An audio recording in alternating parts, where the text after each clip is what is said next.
This is Research Like a Pro, episode 55. It's Not All Online, Researching in the Archives with Melissa Barker. Welcome to Research Like a Pro, a genealogy podcast about taking your research to the next level, hosted by Nicole Dyer and Diana Elder, accredited genealogy professional. Diana and Nicole are the mother-daughter team at FamilyLocket.com and the creators of the Amazon best-selling book, Research Like a Pro, a Genealogist Guide. I'm Nicole, co-host of the podcast. Join Diana and me as we discuss how to stay organized, make progress in our research, and solve difficult cases. Let's go. Hi, everyone, and welcome to the show. I'm Nicole Dyer, co-host of the Research Like a Pro genealogy podcast. I'm here with accredited genealogist Diana Elder. Hi, Diana. How are you? I'm doing well. Thank you. Today, we get to interview Melissa Barker, the archive lady, about researching in the archives. But first, we have our listener spotlight. Our review today is from Someone in Need on Apple Podcasts, and the title of the review is Binge Listening. I stumbled across this podcast and I'm totally loving it. I have been researching for about 20 years, and with every episode, I am learning something new. I have purchased the book and enrolled in the eCourse. I thought that was so funny that they named themselves Someone in Need. So thank you for leaving that review, Someone in Need. I love that they're binge listening. I do that too when I find a podcast I love. I just want to keep listening and listening. It's a good way to get my house clean because then I have to just keep doing something while I'm listening. So I am right there with everyone who loves to find podcasts and listen, and we're so glad you're finding us. So today we are talking about a subject that we are really excited about, and that is researching in the archives. And we have a special guest. We have Melissa Barker, who is known throughout the genealogy community as the archive lady. So welcome, Melissa. We're so excited to have you here today. I'm excited to be here, Diane and Nicole. Thank you so much for having me. Can we talk first of all about how you came to be known as the archive lady and why you're so passionate about researching in archives? Sure. I've actually been a genealogist for 29 years. In 2004, I took my avid hobby and turned it into a profession and became a professional genealogist. I still do that kind of on the side a little bit for Tennessee and Kentucky research. I don't get to take as many clients right now as I used to be able to. But in 2010, I was contacted by our local librarian. She explained to me that there were a group of people getting together to clean out the records vault in the courthouse. There was a lady locally who was a good friend of mine now. She was writing a book about a murder that had happened in downtown Erin, is where our major city is in Houston County, Tennessee. It happened in 1921. She could see the court records on microfilm, but like a lot of us family historians and genealogists, she wanted to see the actual court records. So she was told to go to the basement of the courthouse and look in the vault. Our courthouse was built in 1956. It was built with a records vault in the basement. At that time, that records vault was open for anyone and everyone to walk into and pilfer through. So she went to the vault, opened the door, and the whole place was full. She couldn't even get into it. It was stacked to the ceiling and to the door. So she kind of put out a call into the historical community asking for volunteers to help. She got permission from the county mayor to just clean it out and organize it. So in August of 2010, there were 6 of us, including myself, who met at the courthouse, and all we were going to do was clean out and organize the vault. So we started pulling out boxes of very old records. Our county records date back to 1871. We found old Christmas decorations. We found unspent ammunition. We found all kinds of things in that vault. So it got to be about lunchtime, and we went to lunch, and we started talking about we needed an archive in our county. And everyone was in agreement that we needed to save our historical records. And so they said, we need someone to head this up. And of course, everyone sat on their hands, did nothing. And everyone turned to me and said, Melissa, you are the genealogist. You need to head this up. And I thought, I don't know anything about working in an archives or being an archivist. So at the age of 42, I went back to school. I went to school and received my certified archives management and started our county archives from scratch. And so a couple of years after starting the county archives as a genealogist, I figured out that being on the other side in the archives was a bit different. And I thought, you know what? People need to know about our archives, not just ours here, but all the small county archives, historical societies, genealogical societies, all of those places that store and preserve records. And so I started the Archive Lady to educate not only the genealogy community, but anyone who would listen about records preservation and researching in archives. Because as a genealogist, and even as a professional genealogist, I honestly did not realize the amount of records that were not online, not microfilmed, sitting in archives. So that's what I wanted to do. And so since about 2015, I have been the Archive Lady, and I have been trying to educate, teach, I lecture, I write. I kind of do it all to educate those about our wonderful archives and the records they hold. Oh, wow. That is so great. That's really fun. You started in 2015 because I think that's when Family Lockup began too. Is that right, Nicole? I think that's the year we started writing. Yeah, it was. Yeah. Well, I can second your thought there about all the information in archives that we don't know about because I visited the Utah Archives last summer. I was invited to present there, and the director just gave me a sneak peek behind the doors, and I saw this room that was about 4 stories high, and they needed forklifts to get everything out. And he said just a fraction of this was digitized. And so that really opened my eyes to the things that are not online. So I'm really excited that you're going to really help all of our readers understand that no, everything's not on Ancestry and Family Search, that there are other things we can find to solve our family history mysteries. Yes, that is so true. And I think we do get caught in the idea that almost everything we need is online. There's not that much else that we need. Once we start digging into those other records, I think we're just really surprised what we find. So, Melissa, you mentioned your website, and I just wanted to mention it again for all of our listeners. You can find a link to it in the show notes as well, but it's called A Genealogist in the Archives .blogspot.com. So make sure you check that out because Melissa has lots of great articles there. All right, Melissa. So what is considered an archive and what are the different types we might expect to visit? An archive is any place that collects and preserves historical or genealogical records. And it may not even have the word archive in the name of the place or even on the building. One of the things that I teach genealogists is to ask the question, where are the records? Wherever you find the records, that's an archive. There's all kinds and different types of archives. You could be searching in records at a county or a local archive, like where I work and where I'm the archivist. There are also state archives. I call those mega archives. Those are at the state level. And believe it or not, many people don't know that all 50 U.S. states have a state archives, and all 50 state archives have a website. And so they are a true resource.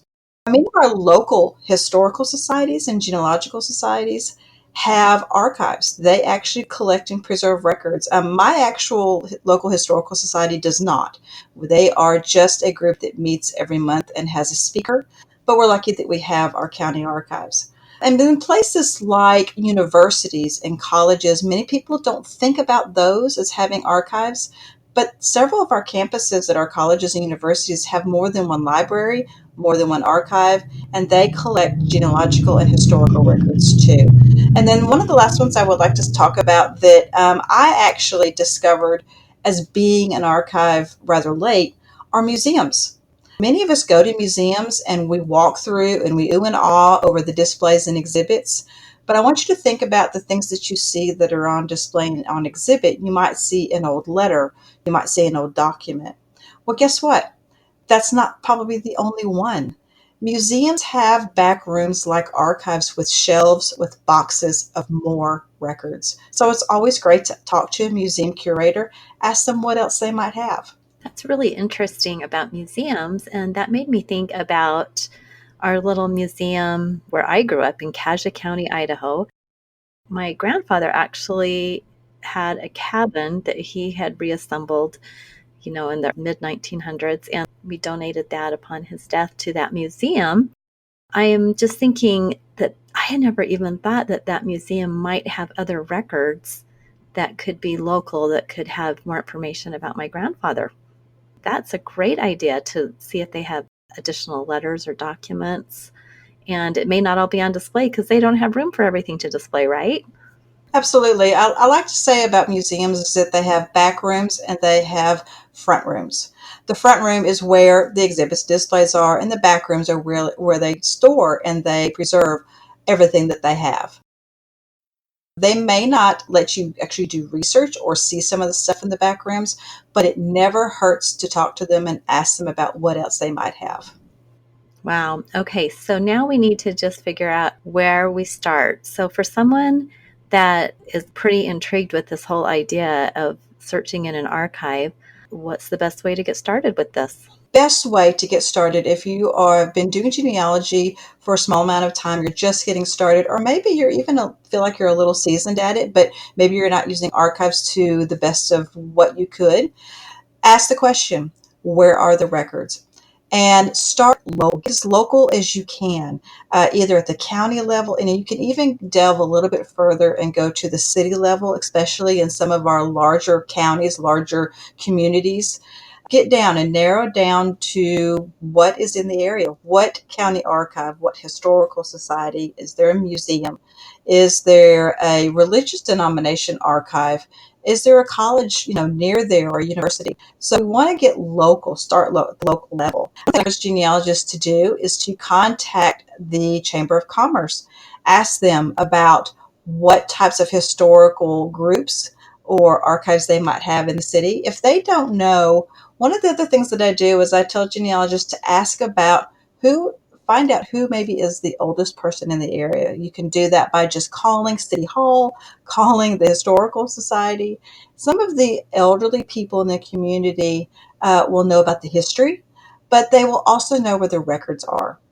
They may not be able to help you do your research, but they will know, I know those records are stored over in this building, or I know this group has these records because they have probably been born there, have grown up there, have lived there their entire lives, and can help you find the records. So that's how we need to start, is asking the question, where are the records? And then once you find out where the records are, then you can start the actual I love research. that idea to talk to the oldest people in the area. That's so wise. Just finding the people with the most experience with that region and really picking their brain about where the records could be. Good tip.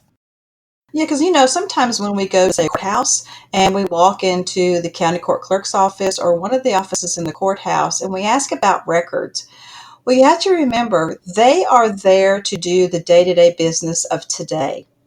And I'm not going to say all of them are in this predicament, but many of them don't know about old records, where they're at, where they're kept, if they have them.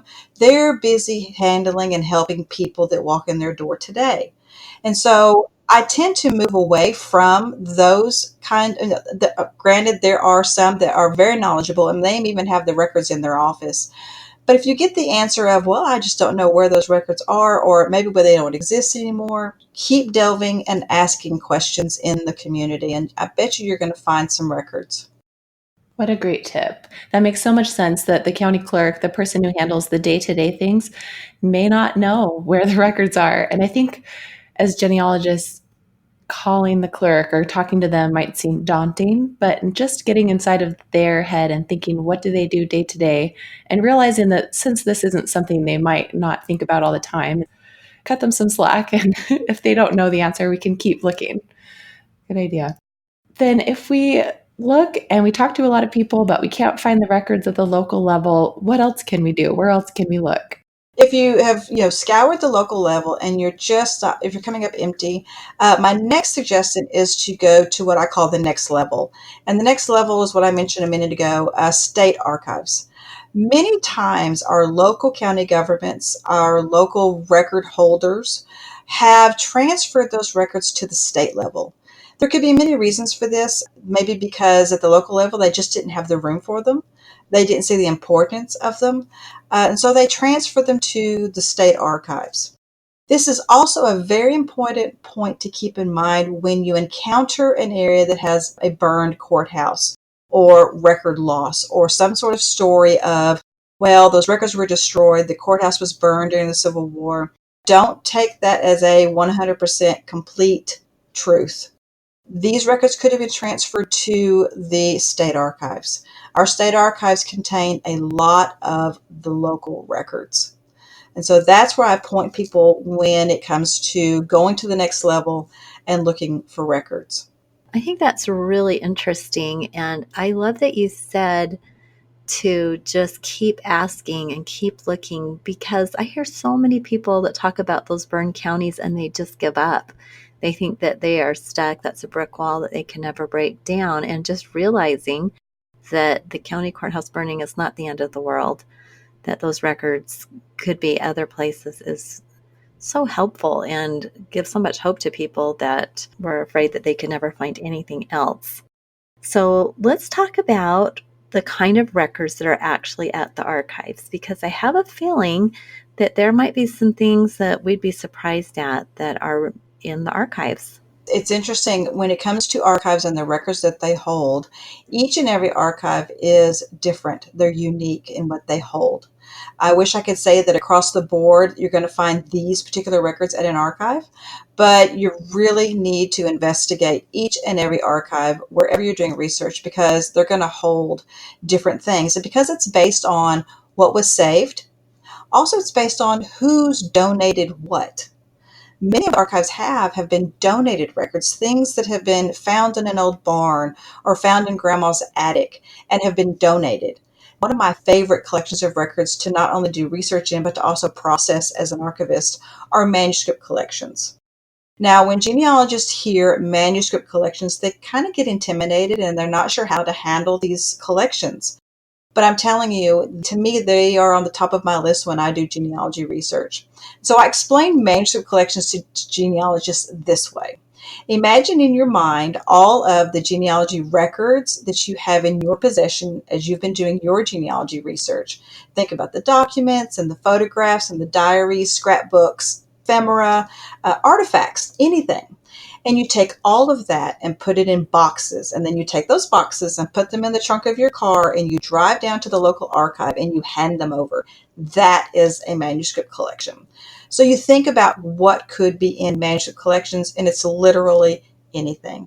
These are fantastic records, but when you're working with manuscript collections, you want to get a hold of the finding aid to a collection. That is the box by box, folder by folder description of what is in the collection, and that's going to help you determine if there is something in a particular collection that you want to delve into. So manuscript collections are very important.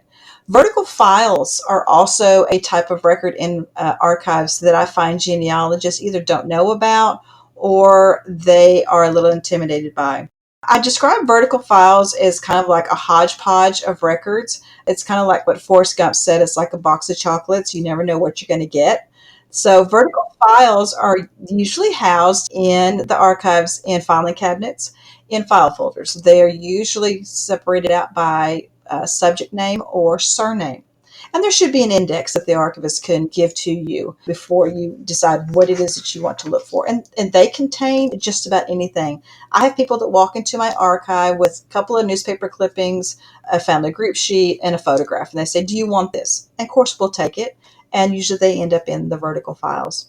But some other things you can find in an archive are things like scrapbooks. I absolutely love scrapbooks. I've been known to travel miles to go look at scrapbooks. They are unique, one of a kind types of records that literally anything can be found in them. You can find voting records, photographs. Many of our archives have photograph collections. But one of the collections I would really encourage you to look for are loose records. Loose records are a gold mine. Many of us do research in what are called bound volumes of marriage records, bound volumes of court minute books, things like that. Many genealogists don't realize that there are loose records associated with these bound volumes. So what are loose records? It's literally loose papers. They come in packets, or sometimes they're called, like in the probate, they're called probate case packets. These are what I call the accompanying documents or working papers of a court case, of a probate, and they are archived separately, of course, from the bound volumes. So when you're doing research, you find a last will and testament in a bound volume. Ask the archivist, do you have any loose probate records that go along with this? And you might be surprised what you find. That's really interesting. So When people walk into your archive, you will take just about anything. Is that correct? In my archive, I can say yes. In many other archives, they have to curtail what they take. They have certain regulations that they follow, what they take, what they won't take, because of room. We don't have infinite room to store things. But in my case, I live in a county where I am the only place that records are being stored and preserved. We do not have a museum. We do not have a historical society that actively collects records. So I'm it. And so when someone walks into my door, I'm pretty sure going to say yes no matter what it is. And a case in point, this really puts an exclamation point on you as genealogists finding homes for your records when you're no longer here. I had two ladies walk into my archive and they were carrying two big boxes full of three-ring binders. They were sisters. And they proceeded to tell me that their mother was at the moment at the nursing home and they were cleaning out her house. And they said, we're on our way to the landfill to throw these boxes away, but someone told us to come by here and ask you if maybe you would like to have it. So I looked in the boxes, and what I found were about 23 ring binders, and this was this woman's 50 years of genealogy research. And her daughters were on the way to throw it away. So when I got to looking at this and some of the surnames and things, I thought none of this has anything to do with my area. But I knew if I let those boxes walk out the door where they were going. And so I took the boxes and I said, yes, we'll take it. And then we started the process of trying to find an archive where they belonged. And so archives do that. But it's very important to realize that archives hold lots of different records and each archive is different in what they have. So that's why it's important as genealogists to investigate each and every archive. Don't think, well, they're not going to have this because this archive didn't have it. We all have something different. Lots of food for thought here. So I'm just thinking of some of those different record types that you talked about that you have. And I agree that those terms, manuscript collections and vertical files, can sound kind of intimidating to genealogists, but the way you've explained it makes so much sense. They're just collections of things. And we've got to try to figure out, where our family's collections could be. So this is also making me think that even though our family perhaps lived in a certain county, the collections for them may not be in that county if the genealogist in the family lived somewhere else and donated them to a different archive. Have you seen that happen where things don't end up where you think they might? Absolutely. And it can be difficult. I understand it can be very difficult for genealogists to locate some of those records, but you have to follow the timeline. You have to pay attention to where your ancestors not only lived, but where they went to school, who they interacted with, who they supported, like for if they sent money to help with a school or to donate money to other organizations. And the reason I say this is because sometimes you might find your ancestors' records at their alma mater.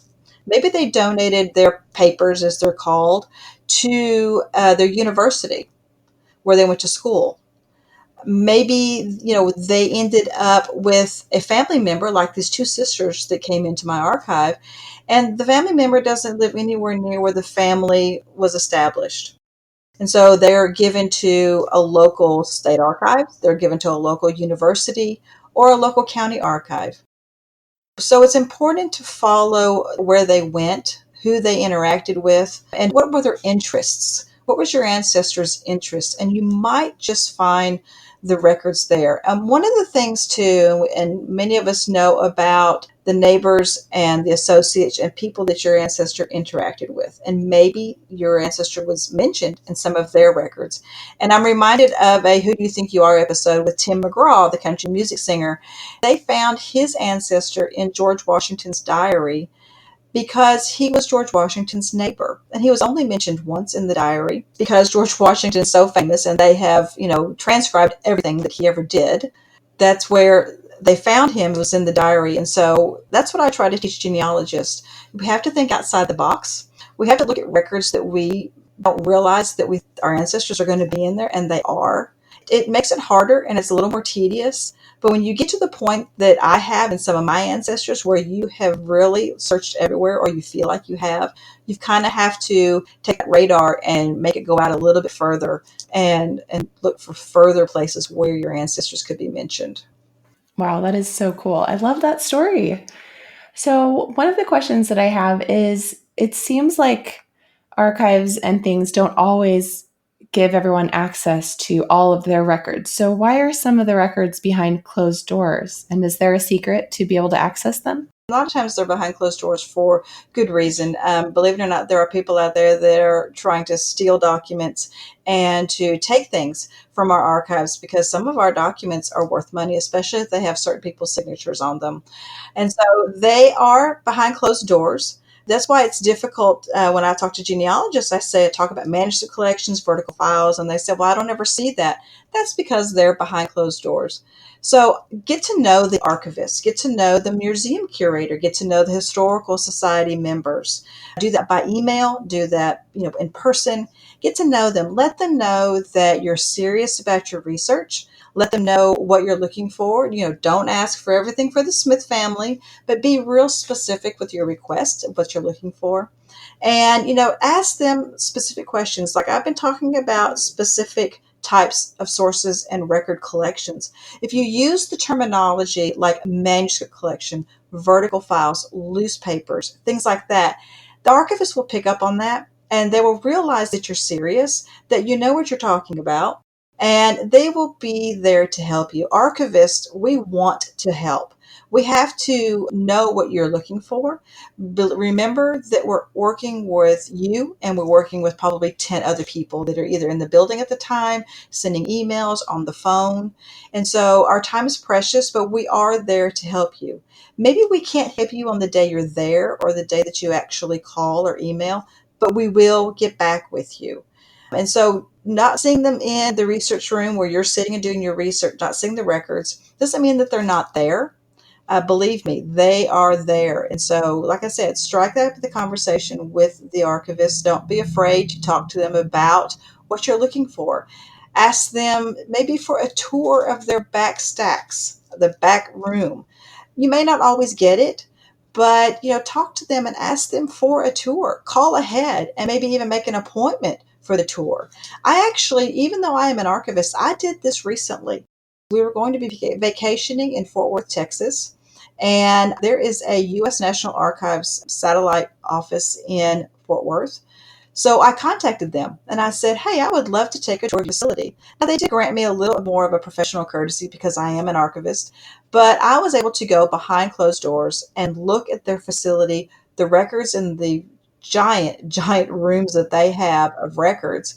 So call ahead and make an appointment and do a tour of the facility, because if you do that, the archivist will be more relaxed and you'll get to see some things that you didn't know that they had. And then you can start doing research in those records. Really great advice. And I think it is seeing a visual of the back, what's behind the doors really opens your eyes. I know it did me when I was privileged to see the Ute Archives. And I will just second that about the archivists who are so incredibly helpful. I have been to so many different archives and repositories where people have just bent over backwards. People just like you, to see what I needed and to help me out. I think it's one of the really fulfilling things of being a genealogist or family historian is working with other people like this that also love digging into the past. And it's so fun to make those connections with people. So let's kind of switch from the on-site archives and talk about online archives, things that we can actually do from our home computers, because a lot of us don't live in the area where we're researching. Like here I am in Utah and I am researching in Kentucky and Tennessee where you are, or Texas or Alabama. And, I don't necessarily have time to go to the archive tomorrow or the ability to do that, but I still want to get some research done. So what can we do online? Is there anything we can do? I am not able to travel either because I work full time, and my ancestors are from Ohio and West Virginia and up north. So, over the last 29 years, I have written a lot of emails. I've actually written a lot of regular letters and put them in envelopes, put a stamp on it, then put it in the mail. But I can tell you that in this day and time, many of our archives are well versed in receiving emails and phone calls. Go to their website, see if they have a website. One of the things about our archives today that many genealogists do not realize is that we have to work for our funding each and every year that we get from either our local county governments, the state, or federal governments. In order to do that, we keep statistics. How many people have visited our facility, how many people have called, requested records, how many have emailed, and things like that. How many have visited our website? And so we keep these statistics to show the people who are funding us that our archives are being used. And so going to their website, see that they have one, and many of them do now. And they're also putting up indexes of their records, and a lot of their archives are actually starting to digitize some of their records, and a lot of them are starting with their photograph collections because it's something visual that people will see and attract them. My husband says that when it comes to computers, I'm click happy, but I give everyone permission that when you get on an archives website to be click happy, because for some reason archives don't make it that easy to find things on their website. I'm not sure why that is. Maybe it's because we're so used to working with actual papers or something. But get click happy, click on everything. It's usually these archives websites are kind of like an onion. You're going to have to peel the layers away to get down to where you're actually finding the records, the digitized records, or finding indexes and finding aids to help you. So the websites are great. Many of our archives now are being represented in social media. They have Facebook pages, Twitter accounts, Flickr accounts, Instagram accounts, and they're sharing their documents and photographs on there to attract researchers.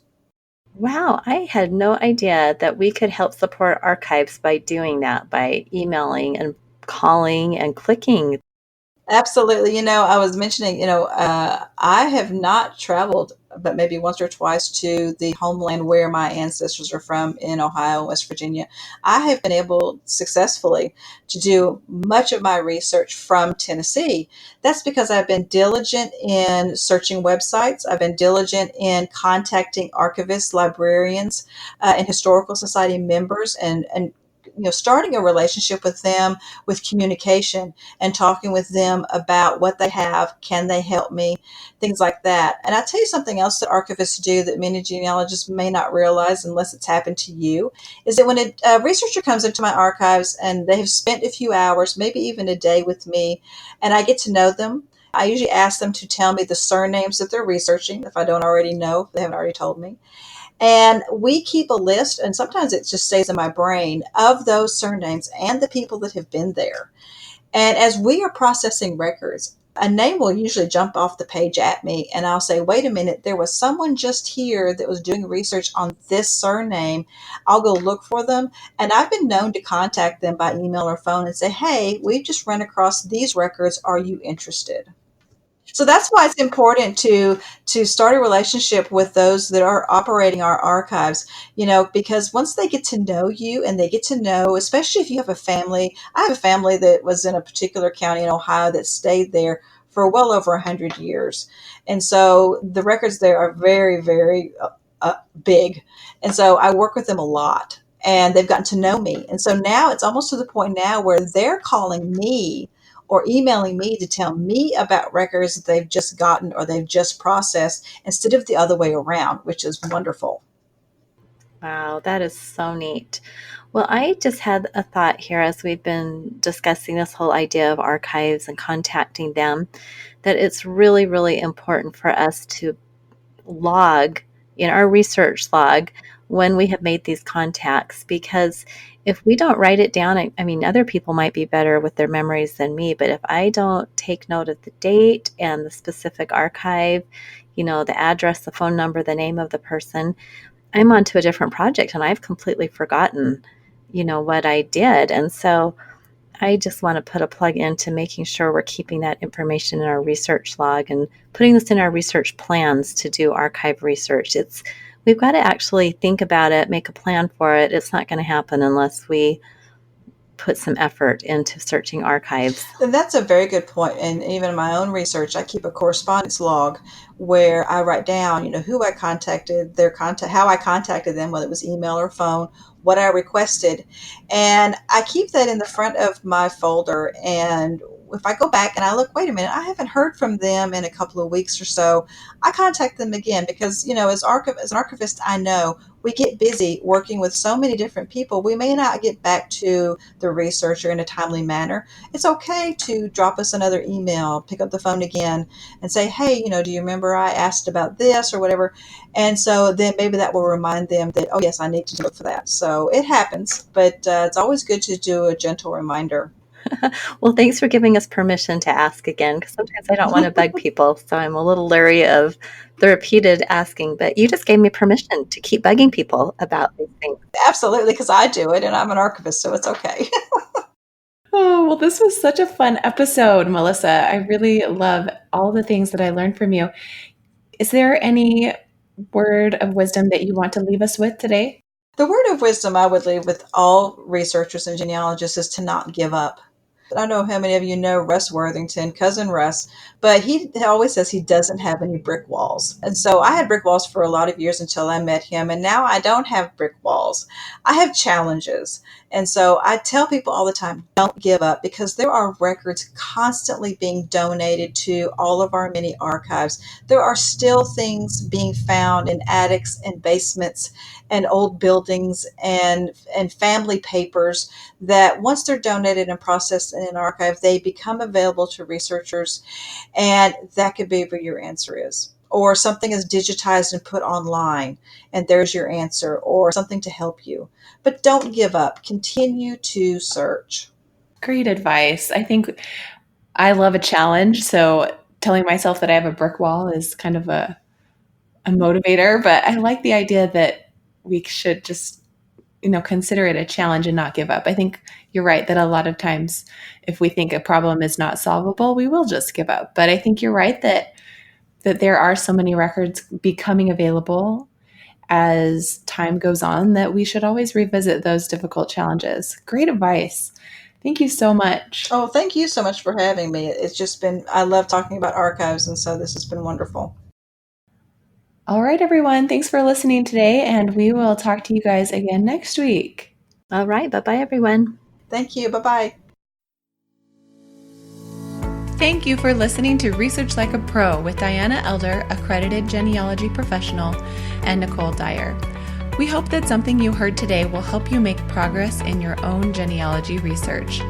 If you like what you heard, please leave us a review on iTunes or Stitcher, or visit our website, familylocket.com, to contact us. You can find our book, Research Like a Pro, A Genealogist Guide, on Amazon.com and other booksellers. We hope you'll start now to research like a pro.